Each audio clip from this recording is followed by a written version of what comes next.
Everyone, দেখো ভাবছো তো দেখে যে সেজেগুজে কেন গয়না খুলছি। আগের ব্লগে তোমাদেরকে আমি দেখিয়েছিলাম যে আমার একটা শ্যুট ছিল, আর সেই দিনকে শ্যুটের সাথে আমার একবারে বিসর্জন শ্যুটটাও হয়ে গিয়েছিল। মানে আমার নয় আর কি, দুর্গার বিসর্জন শ্যুট হয়ে গিয়েছিল।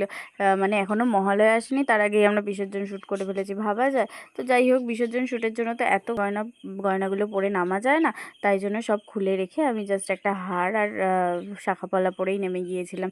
এত বৃষ্টি হচ্ছিল, আমি তো চোখ খুলে তাকাতেই পাচ্ছিলাম না। তার মধ্যে শাড়িটা ছিল বেনারসি। শাড়িটা এমনি যাও বা ভারী ছিল, তার মধ্যে জলে নামার পরে আরও বেশি ভারী হয়ে গেছিলো। আমি তো হাঁটতেই পারছিলাম না, নড়তেই পারছিলাম না, মানে জলে পা নাড়ানো দায় হয়ে গিয়েছিল। আমি তো ভাবছিলাম এই না পা স্লিপ কেটে ঢুকে যাই আরও নিচে।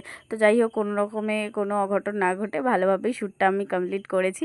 তো ফটো বলেছি তোমাদেরকে যখন দেখাবো খুব তাড়াতাড়ি নিয়ে চলে আসবো। সবাই অপেক্ষায় থেকো ফটোগুলো দেখার। আর ভিডিওগুলোতে অবশ্যই লাইক কমেন্ট শেয়ার করো।